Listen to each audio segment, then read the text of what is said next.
అందరికీ నమస్కారం. ఈ రోజు నుంచి వారాహి అమ్మవారి నవరాత్రులు స్టార్ట్ అయ్యాయి. మరి వారాహి అమ్మవారికి ఎలాంటి పూజలు చేయాలి? అమ్మవారి అనుగ్రహం పొందాలి అంటే పూజలో ఎలాంటి కొత్తదనం ఉండాలి? విగ్రహం పెట్టాలా? లేకపోతే కలశం పెట్టాలా? అనేది మనకు తెలియజేయడానికి మనతో పాటు ప్రముఖ జ్యోతిష ఆధ్యాత్మికవేత్త భార్గవి బూదరాజు గారు మనతో పాటు ఉన్నారు. ఆవిడని అడిగి మరిన్ని విషయాలు తెలుసుకుందాం. అమ్మ నమస్కారం. నమస్తే అమ్మా. ఎలా ఉన్నారమ్మా? బాగున్నామండి. అమ్మ, నవరాత్రి ఉత్సవాలు అయితే స్టార్ట్ అయ్యాయి కదా. అసలు అమ్మవారికి, వారాహి అమ్మవారికి ఎలాంటి పూజలు చేస్తే అమ్మవారి అనుగ్రహం దొరుకుతుంది? శ్రీ గురుభ్యో నమ. శ్రీమాత్రే నమ. శ్రీమాత శ్రీ మహారాజ్ఞి శ్రీమత్ సింహాసనేశ్వరి చిదగ్నికుండ సంభూత దేవకార్య సముద్యత. ఇక ఆషాఢం వచ్చేసింది. అమ్మవారి యొక్క లలితా సహస్రనామం ప్రతి ఇంట మారుమోగుతుంది. ఆషాఢం వచ్చింది అంటేనే పండగలు మొదలవుతాయి. ముఖ్యంగా వారాహి అమ్మవారి యొక్క పూజలతో నవరాత్రితో ఈ పండగ ప్రారంభమవుతోంది. ఆషాఢ శుద్ధ పాడ్యమి నుంచి శుద్ధ నవమి వరకు గల ఈ 9 రోజుల కాలము కూడా వారాహి అమ్మవారి యొక్క పూజలు చాలా బాగా చేసుకుంటున్నారు ఇప్పుడు అందరూ. ఒకప్పుడు కాలాన్ని గనక పరిశీలన చేసినట్టయితే అంటే శ్రీరామనవమి, అలాగే శరన్నవరాత్రులు, దసరా ఇలాంటివన్నీ కూడా అధిక ప్రాచుర్యం పొంది ఉన్నాయి కాబట్టి ప్రతి సంవత్సరము అవి జరుగుతూ ఉన్నాయి, అందరికీ బాగా తెలిసినవి.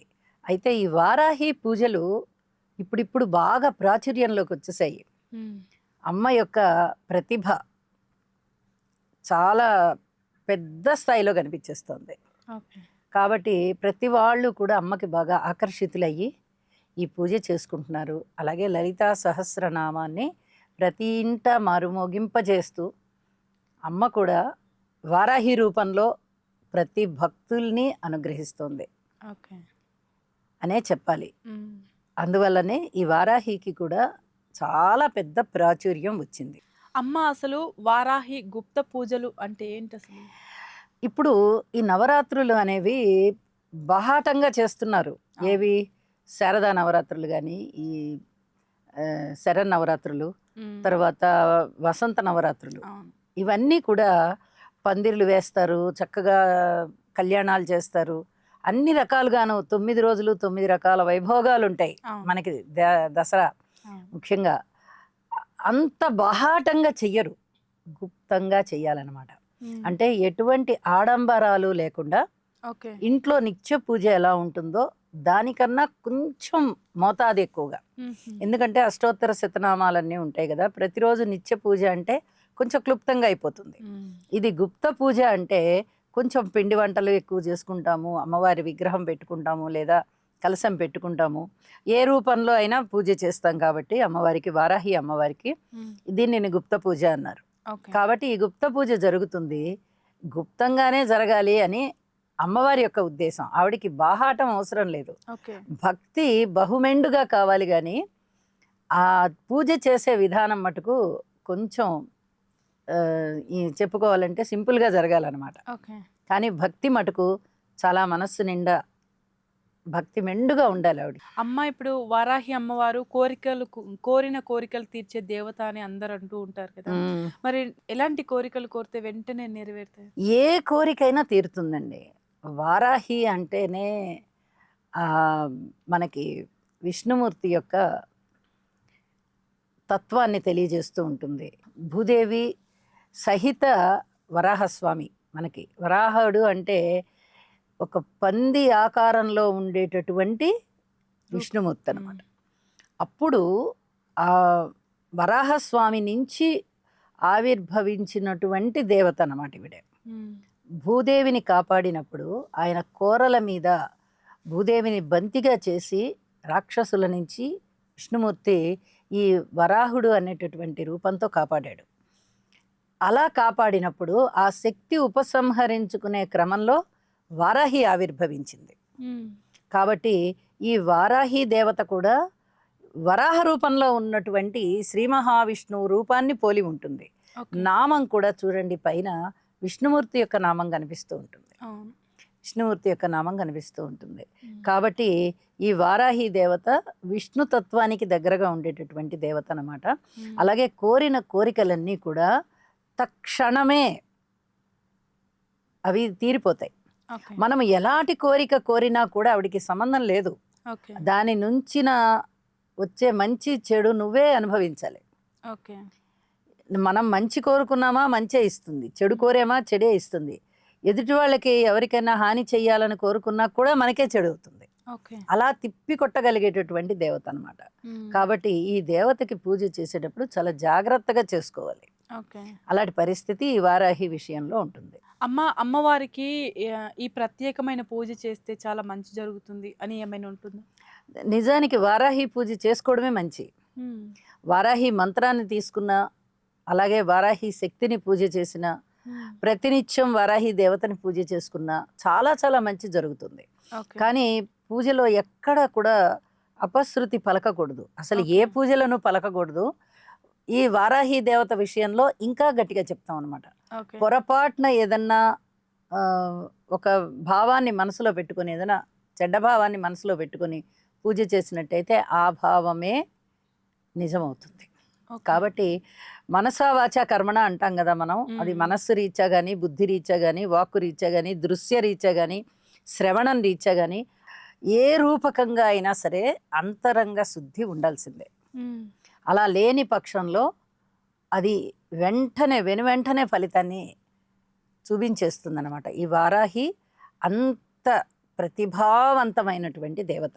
ఓకే. అలా అని మిగతా దేవతలని అది కించపరిచేటటువంటి మాట కాదు. అంటే అది వెంటనే కనిపించేస్తుంది అనమాట. అటువంటి స్వరూపంతో ఉంటుంది ఆవిడ. ఇమ్మీడియట్గా నా భక్తుల కోరిక తీర్చడమే నా లక్ష్యం, నా యొక్క దృక్పథం అన్నట్టుగా ఉంటుంది. కాబట్టి మనము మాట్లాడేటప్పుడు, చూసేటప్పుడు, వినేటప్పుడు, అంతరంగంలో ఆలోచించేటప్పుడు పూర్తిగా అది శుద్ధిగా ఉండాలి. ఓకే. అప్పుడు ఈ పూజలు బాగా ఫలిస్తాయి. అమ్మ, ఇప్పుడు మనం రూపం గురించి మాట్లాడుకుంటే అందరు అమ్మవార్లను మనం చూస్తే మొత్తం మనిషి రూపంలో మనకి చాలా వెలుతురులో కనిపిస్తూ ఉంటారు. వారాహి అమ్మవారి రూపానికి వచ్చేసరికి వారాహి అమ్మవారి ఫేస్ చూస్తే పంది ఫేస్ ఉంటుంది, మనిషి బాడీ ఉంటుంది. అసలు ఆ రూపం వెనుక ఏమైనా రహస్యం ఉందంటారా? వేరే ఇతరత్ర రహస్యాలు ఏం లేవండి. ఈ వరాహ రూపంలో ఉన్నటువంటి విష్ణుమూర్తి యొక్క ఆ అంశతో జన్మించింది కాబట్టి అదే రూపాన్ని ఆవిడ పుణికిపుచ్చుకుంది. అంతే తప్ప ఇంకా ప్రత్యేకమైనటువంటి దీనికి ఒక రహస్యానికి ఒక అవతారానికి ఒక రహస్యము ఇలాంటివి ఏమీ లేవు. వరాహము అంటే ఏంటి? శ్వేతవరాహకం. శ్వేతవరాహము అంటే తెల్లటి పంది అన్నమాట. ఆ రూపంలో భగవానుడు అప్పుడు ఆయన అవతరించాడు, భూమిని కాపాడడానికి అవతరించాడు. భూమిని ఆయన చక్కగా కాపాడాడు. భూదేవి సమేత వరాహుడు అన్ని పూజలు అందుకుంటూ ఉంటాడు. ఆ వరాహాన్ని, ఆ వరాహ రూపాన్ని ఉపశమింపజేసుకునే క్రమంలో ఆ తేజస్సు నుంచి ఉద్భవించినటువంటి ఒక దేవత అన్నమాట ఆవిడ. ఓకే. కాబట్టి అదే రూపంతో ఆవిడ అవతరించింది. అమ్మ, ఇప్పుడు నవరాత్రులు అన్నారు కదా, ఈ నవరాత్రులలో ఇప్పుడు మనం చూసుకుంటే వేరే వేరే పూజలు చేసినప్పుడు ఒకరోజు ఒకలాగా ఒకలాగా అలా చేస్తూ వెళ్ళిపోతారు కదా. మరి అమ్మవారికి అన్ని రోజులు సేమ్ చేస్తారని మీరు అన్నారు కదా, దాని వెనకాల ఏమైనా రహస్యం ఉందంటే? దీని వెనక రహస్యం అంటే ఇది ముఖ్యంగా కూడా సస్యాభివృద్ధి జరగడానికి చేస్తారండి. వారాహి అమ్మవారి పూజ అనగానే ఈ ఆషాఢ మాసంలో తొలకరి మొదలవుతుంది వర్షం. అంటే ఇది వర్షాకాలం మొదలయ్యేటటువంటి కాలం అన్నమాట. ఎండాకాలం వెళ్ళిపోతుంది, వానాకాలం ప్రారంభం అయ్యేటటువంటి కాలంలో ఈ సస్యాభివృద్ధి జరగడానికి అనుకూలంగా వానలు పడాలి. ఈ వర్షాలు పడడానికి ప్రతి సంవత్సరము కూడా మనకి 4 నెలలు వానలు పడతాయి ప్రతి సంవత్సరం కూడా. అందులో ఈ ఆషాఢం మొట్టమొదటి ఇదన్నమాట. ఆషాఢము, అలాగే శ్రావణము, భాద్రపదము, ఆశ్వీజము, ఈ 4 నెలలు వానలు పడాలి. ఈ ఎండలు బాగా కాసి తగ్గిపోయిన క్రమంలో అప్పుడే ఋతుపవనాలు రాకపోయినట్టయితే ఆషాఢంలో వానలు పడవు. అలాగే పడవలసినటువంటి వానలు 4 నెలలు పడవలసిన వానలు 3 నెలలో 2 నెలలోనే పడ్డాయి అనుకోండి. ఈ వర్షం ఆధారంగా ఉండేటటువంటి ఈ భారతదేశంలో ప్రధానమైన పంటలు ఈ వర్షం ఆధారంగా పండుతాయి. కాబట్టి సస్యం అనేది ఉండదు, అంటే ఎక్కడా కూడా పంటలు ఉండవు. ఆ సస్యం లేకపోతే సస్యాభివృద్ధి ఏం జరుగుతుంది? ప్రజలకి ఆహారం ఏం వెళ్తుంది?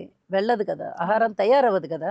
అందువల్ల వారాహి అమ్మవారికి పూజ చేసినట్టయితే ఈ సస్యాభివృద్ధి బాగా జరుగుతుంది, వర్షాలు బాగా పడతాయి. ఈ తొలకరి అనేది దాటిపోకుండా, ఈ సమయం దాటిపోకుండా వర్షాలు ఆరంభమవుతాయి అనేటటువంటి నమ్మకంతో రైతులు చేస్తారు ఈ పండగని. మొట్టమొదటగా వ్యవసాయదారులు పూజ చేస్తారు, కొబ్బరికాయ కొడతారు, పూజ మొదలు పెడతారు. అమ్మ మమ్మల్ని అనుగ్రహించు తల్లి, ఈ దేశం అంతటికీ కూడా మేము రైతులం పండిస్తున్నాం అంటే వాళ్ళంతా ఒక గ్రూప్ ఆఫ్ పీపుల్ అన్నట్టు అనమాట. కేవలం వీళ్ళు పండించే పంట మాత్రమే ప్రపంచం అంతా చేరదు. ఎక్కడెక్కడ ఏవేవి పండించాలో అక్కడక్కడ ఆ రైతులు పండించుకుంటూ వెళ్తారు. కానీ చెప్పడం మటుకు మేము అని చెప్తారు వాళ్ళు. ఇలా మేము పండించేటటువంటి పంట అందరికీ అందాలి కదా, ఎంత పంట పండిస్తున్నారో అంత మేరకు పంట పండాలి కదా, అది నష్టం అవ్వకూడదు. కాబట్టి ఇది ఎక్కడ నష్టపోకుండా మేము చక్కగా సస్యాభివృద్ధి జరగాలి అంటే సకాలంలో వర్షాలు కురవాలి తల్లి, అది నీ దయ వల్ల కురుస్తుంది అని చెప్పి ఇక్కడ అమ్మవారికి స్మరించుకొని పూజ చేయడం అనమాట.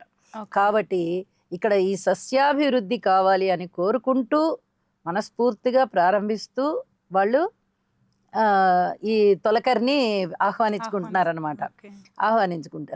ఆ క్రమంలోనే వారాహి అమ్మవారు ఈ సస్యాభివృద్ధిని ఇస్తూ ప్రతి ఇల్లు కూడా చక్కగా ఆనందంగా నిండు నూరేళ్లు ఆయురారోగ్య ఐశ్వర్యాలతో ఉండాలి అనేది ఆశీర్వదిస్తుంది ఆవిడ అని రైతులకి బాగా గట్టి నమ్మకం. అమ్మ ఇప్పుడు మనం చూసుకుంటే శివుడికి ప్రీతికరమైన రోజు సోమవారం అని చెప్పేసి అలా అనుకుంటారు కదా, అలా వారాహి అమ్మవారికి కూడా ఏమైనా శుక్రవారమే ప్రీతి అయిన రోజు. ఓకే. ఎందువల్ల అంటే అమ్మవారి దగ్గర ఉంటారు ఈవిడే. ఓకే. లలితా పరమేశ్వరి జగదంబ దగ్గర ఉంటారు ఈవిడే. ఈవిడ పాత్ర ఏమిటి దేవతల్లో అంటే మంత్రిని, దండిని, శక్తి సేనలు అనేసి ఈ శక్తి సేనలన్నీ ఉంటాయి అన్నమాట, అమ్మవారి చుట్టూరా ఉంటాయి. అక్కడ ఉంటారు ఈవిడ. అక్కడ ఉండి కొంత ఆ సేనలన్నిటికీ కూడా నాయకత్వం వహించేటటువంటి లక్షణం ఉన్న దేవత అన్నమాట ఈవిడే.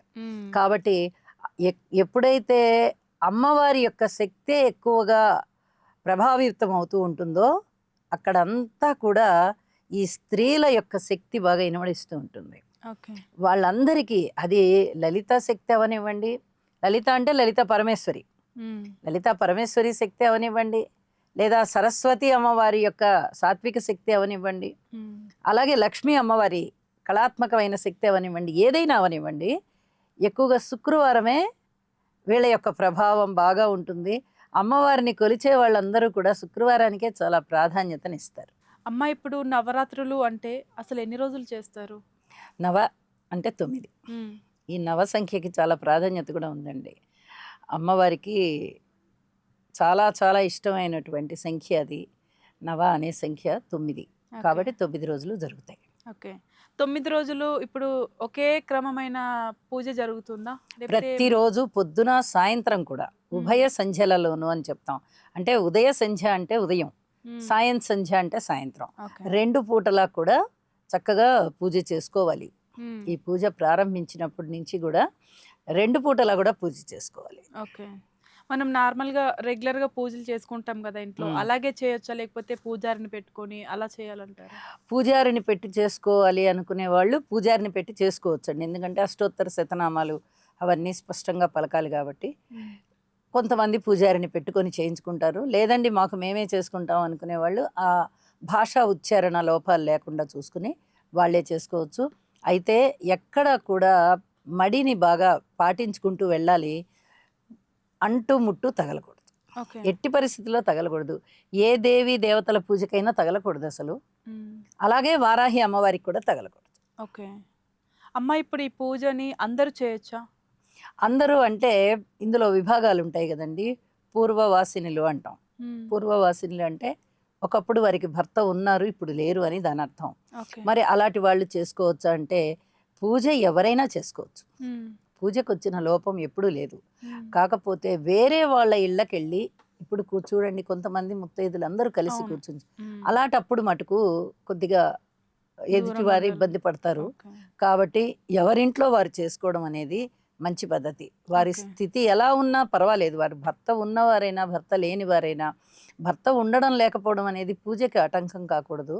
కాకపోతే 10 మందితో కలిసి చేసేటప్పుడు సంఘ మర్యాదలు ఉంటాయి కాబట్టి అలాంటి వాటిని పాటించుకుంటూ వెళ్ళాలి తప్ప, ఎవరి భక్తి ఎంత ఉందో ఆ భక్తిని అమ్మ గ్రహిస్తుంది కాబట్టి ఎవరైనా చేసుకోవచ్చు. అయితే పూజా విషయంలో గర్భిణీ స్త్రీలకి కొన్ని నియమాలు ఉన్నాయి. వారికి జనరల్గా 5 నెలలు నిండినప్పటి నుంచి 6వ నెల వచ్చినప్పటి దగ్గర నుంచి గర్భిణీ స్త్రీకి లోపల గర్భస్థ శిశువుకి అవయవాలన్నీ ఏర్పడి ఉంటాయి కాబట్టి అప్పటి దగ్గర నుంచి పూజ పనికిరాదు. ఓకే. కాబట్టి అలాంటి వాళ్ళు చేసుకోకూడదు. 5 నెలల లోపు చేసుకోవచ్చు. చేసుకోవాలి, 5వ నెలలో కూడా చేసుకోవచ్చు. ఓకే. కానీ 5 నెలలు నిండిపోయి 6వ నెల వస్తుంది కదా, అటువంటి గర్భిణీ స్త్రీలు ఇక అది పురిటితో సమానం అనమాట, 6 నెలలు వచ్చిన దగ్గర నుంచి. కాబట్టి ఇంకా చేయకూడదు. ఓకే. అలాగే బాలలకైతే ఇక అసలు పట్టింపు లేదు.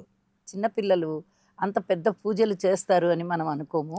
ఒకవేళ ఇంట్లో ఎవరికైనా చిన్నపిల్లలు తప్పదండి, మా ఇంట్లో ఇంకా ఈ చిన్నపిల్లే ఉంది, పెట్టాలి, మాకు దీపం పెట్టుకునే అలవాటు ఉంది అని అంటే గనక ఆ పాప చేతనే దీపం పెట్టించుకోవచ్చు ఓకే. దేవుడి ముందర. అమ్మ ఇప్పుడు నవరాత్రులు అంటే ప్రతి సంవత్సరం వస్తూనే ఉంటాయి కదా. ఇప్పుడు వరుసగా 2 సార్లు చేసి మూడోసారి చేయలేని పరిస్థితిలో ఉండి ఆపితే ఏమైనా అపశకనాలు జరుగుతాయంటారా? లేదు చేయొచ్చు, అలా పర్లేదంటారా? ఏమీ లేదండి, దీనికి ఇన్నాళ్ళు చెయ్యాలి అన్నాళ్ళు చెయ్యాలి అనే నియమమే లేదు. మీకు ఎన్ని సంవత్సరాలు కుదిరితే అన్ని సంవత్సరాలు చేసుకోండి.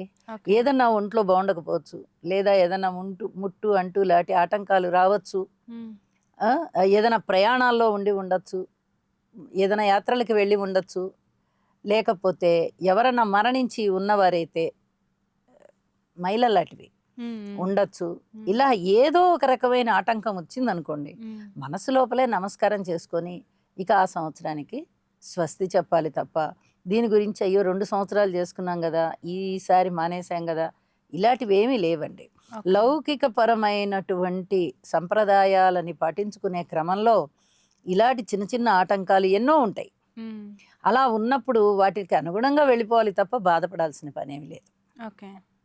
అమ్మ ఇప్పుడు నవరాత్రులు అంటే 9 రోజులని చెప్పారు, అందరికి తెలుసు. అండ్ నవరాత్రులు వచ్చాయి, ఇప్పుడు ఆ నవరాత్రుల్లో 9 రోజులు కంపల్సరీ చేయాలంటారా? లేకపోతే కొందరు 3 రోజులు అట్లా మధ్య మధ్యలో 5 రోజులకు ఒకసారి ఇట్లా ఆపే వాళ్ళు కూడా ఉంటారు కదా, అలా ఆపొచ్చు అంటారు? ఆపచ్చ అంటే ఇక్కడ ఒక నియమాన్ని పెట్టుకోవాలండి. మనము ఏ సంకల్పంతో పూజ చేస్తున్నాము, మనము 9 రోజులు చేసుకోవాలి అనుకునే ఒక సత్సంకల్పం చేసుకుని మనము కేవలం చిత్రపటాన్ని పెట్టుకొని పూజించినట్టయితే మధ్యలో ఏదన్నా ఒక రోజు అర రోజు 2 రోజులు ఆటంకాలు వచ్చినట్టయితే ఆ ఆటంకం తొలగిపోయిన తర్వాత మళ్ళీ కొనసాగించుకోవచ్చు. అలా కాకుండా కలశం పెట్టాం, కలశం పెట్టి పూజ చేస్తున్నాము అంటే మనం 3 రోజుల్ని ఉద్దేశించి కలశం పెట్టుకుంటున్నామా, లేకపోతే 9 రోజులు ఉంచుకోవాలి కలశం అని కలశం అనుకొని మనం పెట్టుకుంటున్నామా? ఇక్కడ సంకల్పం అనేది చాలా ప్రధానం. మనం 3 రోజులే కలశం పెట్టుకుంటున్నాము అంటే చివరి 3 రోజులు పెట్టుకోవడం ఒక సంప్రదాయం, మొదటి 3 రోజులు పెట్టుకోవడం ఒక సంప్రదాయం. దానికి అనుకూలంగానే పెట్టుకోవాలన్నమాట. మంగళవారం అలాగే శుక్రవారం ఆ కలశాలని తీయకూడదు. కాబట్టి 4వ రోజు కూడా పూజ చేసి 5వ రోజు పొద్దున్న తీయాలి. ఒకవేళ అలా లేదండి, మేము కొంచెం పెద్దగా విగ్రహంలాగా తయారు చేసి పెట్టుకుంటున్నాం అంటే 9 రోజులు చేయడం మంచిది. ఎందుకంటే శాంతి జరగాలి, వాటికి శాంతి జరిగే క్రమంలో ఒకరోజు చేసి తీసేస్తామండి, 3 రోజులు చేసి తీసేస్తామండి అనకూడదు. 9 రోజులు చేసి, ఎందుకంటే దానికి నిర్ణీత గడువు 9 రోజులు కదా. కాబట్టి ఆ నిర్ణీత సమయం ప్రకారంగా పూజలు చేసుకుని చక్కగా 10వ రోజు పొద్దున నైవేద్యం పెట్టేసి ఉద్వాదన చెప్తే బాగుంటుంది. ఓకే. అమ్మ ఇప్పుడు ఈ వారాహి నవరాత్రులు 9 రోజులు ఎలాంటి పిండి వంటలు పెట్టాలి అమ్మవారికి నైవేద్యం? అమ్మవారు మన రకరకాల పిండి వంటలు అడగదు, ఎందుకంటే అప్పుడు పంటలు పండడం మొదలయ్యే రోజులు. ఓకే. దున్నాలి, దుక్కి దున్నాలి, వరి నాటాలి, బోళ్ళంత వ్యవహారం ఉంది కదా. అప్పుడు కదా 6 నెలలకు కదా పంట వచ్చేది చేతికి. కాబట్టి మొట్టమొదటి రోజు నుంచి నాకు పిండి వంటలు నైవేద్యాలు పెట్టండి అని చెప్పి ఆవిడ అడగలేదు. మన శక్తి ఏది ఉందో అది పెట్టాలి. ఎప్పుడైతే మనము విగ్రహం పెట్టినా కలశం పెట్టినా ఏదో ఒక తీపి పదార్థం చేసి పెడతాం మనం. కాబట్టి అలాంటి తీపి పదార్థానికి అంటే క్షీరాన్నం అలాంటి వాటికి ప్రాధాన్యతనిచ్చి అమ్మకి ఆ నివేదన చేయడం మంచిది. ఓకే. అయితే పంటలు పండగానే మొదటి పంట అమ్మవారికి సమర్పిస్తే అమ్మవారు హ్యాపీ అవుతారంటారు. అమ్మవారికి సమర్పించడానికి మొదటి రోజునే పంటలు పండవు కదా. మొదటి పంటలు పంట. మొదటి పంట ఉమ్, ఎప్పుడు పండేది ఉమ్. సంక్రాంతి నాటికి వస్తుంది, ఇప్పుడు వేసిన దిగుబడి. అవునమ్మా, అప్పుడు వచ్చింది రైతులు వాళ్ళు సంతోషంగా అప్పుడు అమ్మవారికి కొంచెం అప్పుడు నైవేద్యం పెడతారు. ఆ, సంక్రాంతి టైంలో నైవేద్యాలు ఓకే. పెట్టుకుంటారు. అలాగే ఇంట్లో వాటికి సంబంధించి చాలా చాలా పండుగలు జరుగుతాయి. ఓకే. అన్ని బ్రహ్మాండమైనటువంటి పర్వటి రోజులు అవన్నీ కూడా మ్మ్హ్మ్. సంబరాలు చేసుకుంటారు. ఓకే. ఇప్పుడు వారాహి అమ్మవారికి పంటని తీసుకొని వచ్చిన తర్వాత ఇంటికి నైవేద్యం పెట్టడానికి ఉండదు. ఓకే. ఎందుకంటే ఇప్పుడు పంటలు రావు కదా. అవును. కాబట్టి ఇప్పుడు సక్రమంగా పండాలమ్మా అని చెప్పి వాళ్ళు దండం పెట్టుకుంటారు. ఓకే. కొన్ని కొన్ని ప్రాంతాలలో అయితే అమ్మవారి ముందర కొంచెం మట్టి పోసి మ్మ్. ఆ మట్టిలో ఆ ఆ ఊరిలో ఏదైతే పంట పండించాలనుకుంటున్నారో, అంటే వరియా గోధుమన ఏదో ప్రధానమైన పంట ఉంటుంది కదా, అవును. అంటే ఎక్కువ మంది పండించేది, అవి వేస్తారనమాట. ఓకే. అమ్మవారి ముందర గనక చాలా బాగా ఎదుగుతుంటే ఈ నవరాత్రుల్లోనే అవి చాలా బాగా మంచిగా అవి దీనికి వచ్చాయి, పక్వానికి వచ్చినట్టుగా కనిపిస్తున్నాయి. మంచిగా సస్యాభివృద్ధి కదా అమ్మని మనం కోరుకునేది. అవును. ఆ చక్కగా మొక్కలు అవి పెరిగినట్టుగా అవి పచ్చగా కనిపిస్తున్నాయి అంటే ఆ సంవత్సరం పంటలు బాగా పండుతాయని ఒక నమ్మకం. అమ్మ మరి ఇప్పుడు దుర్గామాతకి ఒక్కొక్క రోజు ఒక్కొక్క అలంకారం చేసినట్టుగానే నవరాత్రులలో ఈ వారాహి అమ్మవారి నవరాత్రులలో కూడా ఒక్కొక్క రోజు ఒక్కొక్క రూపంలాగా ఉంటుందంటారా అలంకారం? ఉండదండి, ఓకే. అమ్మవారికి ఒక్కటే రూపం, వరాహ రూపమే. ఓకే. వారాహి దేవత వరాహ రూపం మ్మ్. కాబట్టి ఒకటే అలంకారాన్ని ఉంచుతారు. మ్మ్. కొంతమంది చీరలు మారుస్తారు అలంకారానికి, అంతే ఓకే. తప్ప అమ్మ అలంకారానికి మారుస్తారు. కానీ 9 రోజులు 9 చీరలు కట్టడం అనేది ఒక విశేషంగా ఓకే. ఉంటూ ఉంటుంది. కాబట్టి ఇదొక్కటే తప్ప, అంటే అమ్మవారి మీద ఆభరణాలన్నిటినీ అలంకరింపజేస్తారు తప్ప అమ్మవారి ముఖ రూపాన్ని మార్చి చెయ్యరు. ఓకే. ఒక్కటే రూపం ఉంటుంది, వారాహి రూపమే ఉంటుంది. మ్మ్. అది కొంచెం రౌద్రం గల రూపం కాబట్టి, ఎందుకంటే రాక్షసులని దునుమాడాడు కదా వరాహుడు, అవును. వరాహ రూపంలో ఉన్నటువంటి విష్ణుమూర్తి. మ్మ్. కాబట్టి అది ఉగ్ర రూపం. ఆ ఓకే. ఉగ్ర రూపం నుంచి వెలువడినటువంటి దేవత కాబట్టి ఈవిడ రూపం కూడా కొంచెం ఉగ్రం అనే చెప్పాలి. కానీ భక్తులకి ఆవిడ సౌమ్య రూపంలోనే దర్శనమిస్తుంది, సౌమ్య రూపంలోనే పూజలు అందుకుంటుంది. మ్మ్. ఎందుకంటే ఆ రూపాన్ని ఆయన ఉపశమింపజేసుకునే క్రమంలో ఆ తేజస్సు నుంచి పుట్టిన ఆవిడ కాబట్టి ఆ రూపంతో పుట్టి ఉంటుంది. ఆ ఉగ్రం కూడా కొంచెం ఉంటుంది. మ్మ్. కాబట్టే మనం కోరిన కోరికలు వెంటనే తీర్చేస్తుంది ఆవిడ. మనము కోరుకోవడమే చాలా జాగ్రత్తగా కోరుకోవాలి. అందువల్లనే జాగ్రత్త అనేది ఒకటి చెప్తూ ఉంటారనమాట. ఓకే. అయితే శాంతి దేవత ఈవిడ, శాంతింపజేశారు మ్మ్. ఆవిడ్ని దేవతలందరూ స్తుతించి శాంతింపజేశారు. కాబట్టి శాంతి దేవత కాబట్టి ఈ శాంతి ప్రక్రియే ఉంటుంది ఆవిడకంతా కూడా. ఓకే. అమ్మ ఇప్పుడు మీరు అన్నారు కొంతమంది చీరల రూపం మార్చుకుంటూ ఉంటారు అని చెప్పేసి, ఏదైనా అమ్మవారికి స్పెసిఫిక్గా ఇదే కలర్ కట్టాలి అని ఎవరైనా అనుకుంటారా? లేదండి, అలాగా ప్రత్యేకంగా ఈ రంగు అనేది ఏమీ లేదు అసలు. ఓకే. అమ్మవారి యొక్క అన్ని వర్ణాలు ఆవిడవే. ఆవిడ ఓకే. సృష్టిలో సృష్టించబడినటువంటి, మీరు ఉదయం నుంచి చూడండి, అరుణారుణ కాంతి అని చెప్తాం, నారింజ పండు రంగులో ఉంటుంది. ఆ తర్వాత బాలభాస్కరుడు, ఆ రూపాన్ని చెప్తాం మనం. బాలభాస్కరుడు అంటే ఉదయించిన తరువాత ఎదుగుతూ ఉన్న క్రమంలో, ఆ బాలుడు ఎదుగుతూ ఉన్న క్రమంలో ఆ రవిబింబం ఎలా ఉంటుంది, తరువాత మధ్యాహ్నం అయ్యేటప్పటికి ఎలా ఉంటుంది, ఎర్రటి రంగులో ఉంటుంది. ఇంకా అలాగ సాయం సమయం అయ్యేటప్పటికి సంధ్యాకాంతులన్నిటి మధ్య ఆ బింబం అనేది తన కాంతి తగ్గింపజేస్తూ ఆయన అస్తమించే క్రమంలో ఉంటాడు. అంటే ఈ ఎరుపు దనంలోనే ఎన్ని రకాల ఎరుపులు అలా అలా మారిపోతూ ఈ ఆకాశంలో ఆ రవిబింబానికి ఎప్పుడైతే ఆ రవిబింబం యొక్క బింబం యొక్క సూర్యకిరణాలు, రవి యొక్క సూర్యకిరణాలు ఆకాశాన్ని అంటుతూ ఉన్నప్పుడు అవి భూమిని తాకి రకరకాల రంగులు ఇనుతున్నాయో అవన్నీ కూడా అమ్మ సృష్టించినటువంటి రంగులే.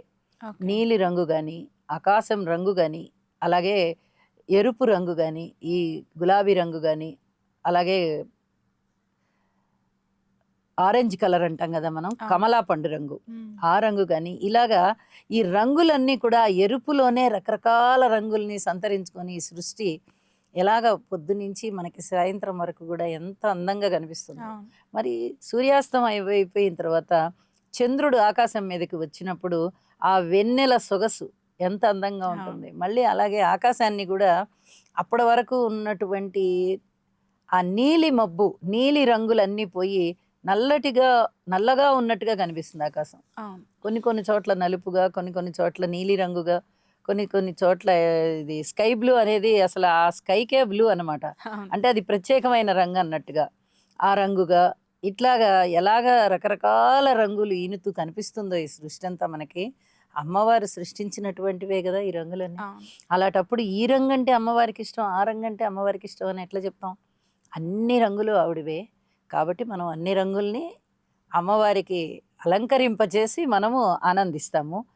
మనం ఎక్కువగా భావించేది స్త్రీలేంటంటే, ఎరుపు రంగు అమ్మవారికి చాలా ఇష్టం. ఎందుకంటే ఆవిడ చెక్కిళ్ళు ఎర్రదనం, ఓకే. కనులు ఎర్రదనం, నవ్వు పెదవులు ఎర్రదనం, లోపల నాలుక అది భాషకి చిహ్నం. కాబట్టి అది ఎర్రదనం.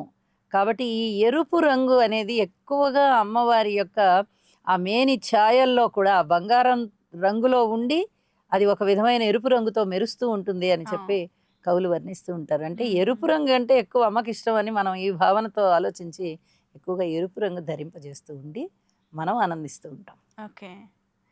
అమ్మ, అసలు వారాహి అమ్మవారి ప్రత్యేకత ఏంటి? వరాలిచ్చే దేవత. కోరిన వరాలు కోరినట్టుగా ఇచ్చేస్తుంది. అది మంచా చెడా అనేది మనం చూసుకోవాలి. ఎటువంటి కోరికనైనా ఆవిడ తీరుస్తుంది. ఓకే. చాలా చాలా జాగ్రత్తగా ఉండాలి. ఎందుకంటే బెడిసి కొడతాయి కొన్ని. కొన్ని కొన్ని చూడండి ప్రయోగాలు చేస్తుంటారు కదా! ఆ ప్రయోగాలు చేసిన బాణామతి అలాంటివి కొంతమంది మీద ప్రయోగాలు చేసినప్పుడు అవి బెడిసి కొట్టాయండి అంటారు. ఎందుకు బెడిసి కొడతాయంటే వీళ్ళు సక్రమమైన పూజ చేయకపోవడం వల్ల. వారాహి దేవత కూడా అంతే. ఓకే. మనం పూజ లోపం చేసినా అంటే ఏదన్నా భాషా ఉచ్చారణలో దోషాలు అలాంటివన్నీ అలాగే ఈ అంటు ముట్టు పాటించకుండా అమ్మవారి దగ్గర పూజలు చేసినా అమ్మవారు ఎంత పూజా పునస్కారాన్ని మన దగ్గర నుంచి ఆవిడ చూస్తుందో అదే కదా కొలమానం. భక్తికి అవును. కొలమానం ఏమిటి అంటే మన మనసులో ఉండేటటువంటి పవిత్రత. అది అవును. సరిగ్గా లేకపోవడం వల్లనే మనము చేసిన పూజలు కూడా తిప్పికొడతాయి. కాబట్టి ఈ పూజ చేసుకునే వాళ్ళు ఎవరైనా కానీ మరింత భక్తి విశ్వాసాలతో చేసుకోవాలి, భక్తి శ్రద్ధలతో చేసుకోవాలి. ఓకే. అమ్మ, సింగిల్ లైన్‌లో వారాహి అమ్మవారి నవరాత్రులు ఎలా చేయాలి? ఎలాంటి పూజలు చేయాలి? అనేది మీరు భక్తులకు ఏమైనా చెప్పాలనుకుంటున్నారా? ఎవరైనా కానీ ఏ పూజ చేసుకున్నా కానీ భక్తి శ్రద్ధలతో చేసుకోండి, అంతరంగ శుద్ధితో చేసుకోండి, అలాగే బాహ్యకంగా కూడా శుద్ధిగా ఉండడానికి ప్రయత్నం చెయ్యండి. మనస్సంకల్పంలో ధర్మాన్ని కోరుకోండి. ఖచ్చితంగా అమ్మవారు మనని కరుణిస్తుంది. మనం అడిగినటువంటి ఈ భోగభాగ్యాలు అలాగే స్త్రీలకి సౌభాగ్యం ఇవన్నిటిని కూడా ఆవిడ తప్పకుండా ఇస్తుంది అని చెప్పి తెలియజేస్తానండి. సో చూసారు కదండి, ఈరోజు వారాహి అమ్మవారి నవరాత్రులు ఎన్ని రోజులు చేయాలి, ఎలా చేయాలి, ఆ అమ్మకి ప్రీతికరమైన రోజు ఏంటి అనేది, అలాగే గుప్త పూజలు అంటే ఏంటి అనేది అన్నీ తెలుసుకున్నాం కదా. అమ్మ మనకి చాలా క్లియర్గా తెలియజేశారమ్మ. Thank you so much. ధన్యవాదాలు. అలాగే ఇలాంటి మరిన్ని వీడియోల కోసం మన ఛానల్ని సబ్స్క్రైబ్ చేసుకోండి. Thank you.